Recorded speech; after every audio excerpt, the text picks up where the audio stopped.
Ұлт тағдырын өз тағдырына балаған тұлға. Асанбай Асқаров елдің еңсе тіктеп оңтүстік өңірінің гүлденуіне теңдессіз үлес қосқан. Алайда оның ерен еңбегі өз кезінде бағаланбай, әділетсіздіктің құрбанына айналды.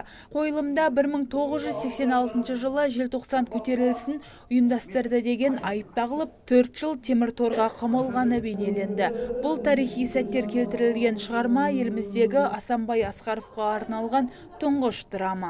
Менің драмам болған үшін мен қуанамын. Бұл драма жаңағы республикалық тәуелсіз толғау дейтін конкурста 2016 жыл бірінші орын алған. Ең қиындық сахнаның ерекшелігін ұстап, соған икемделу. Қысқарып кеткен жағына ішің ашиды, бірақ қазіргі сахнаға сыйдыру оңай емес. Ұлт мақтанышының бейнесін Еркін Шымырқұлов келтірді. 30 жыл өмірін өнерге арнаған әртіс бүгінге дейін 100-ге тарта образда сомдаған. Әр кейіпкерінің жан дүниесін жүрекпен сезініп, қаз қалпында жеткізетін ол, Асанбай Асқаровты келтіру оңайға соқпаған дейді. Бұл әлеуметтік, социалдық рөлдерді бір жағынан ойнау оңай емес. Екінің біріне, әртістердің екінің бірінің бағына келе бермейтін рөл. Оған ұқсастық та керек.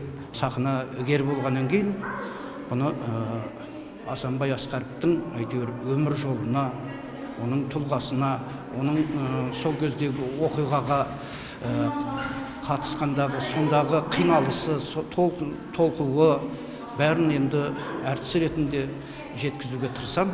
Қойылым Асанбай Асқаровтың бастан өткерген қиындықтарын Шерхан Мұртазамен сұхбаты арқылы келтіреді. Спектакль режиссері көрерменді өткенге оралтып, қоғамды көз алдына келтіру үшін қолданылған әр затқа мән берген. Кейіпкерлер киімі, тағылған кісенді арнайы іздеп мекемелерден жалға алған. Тағы бір ерекшелік, қойылым барысында әуендер тек жанды дауыста орындалған. Қойылымда бізде фонограмма деген еш қолданылған жоқ. Тірде сүйемелдеу, хор тір дауыста айтады, домбырамен сүйемелденіп отырады. Сондай өзгешеліктер бар. Оңтүстік өңіріне еңбегі сіңірген тұлғаны көрсету болды бірінші мақсатымыз. Екінші мақсатымыз келешек сол балаларға, жасөспірімге білдіру. Осы біздің мына демалыс аймағы дейді ғой, жаңа дендропарк, зообақ, соларды кім бастап кеткен, кім жасап кеткен білдіру болды. Сол мақсат жайында бастадық. Театр ұжымы қойылымды сахналамаққа 3 ай бойы дайындалған. Әр кейіпкердің образын ашу үшін 45 әртіс жұмылдырылған.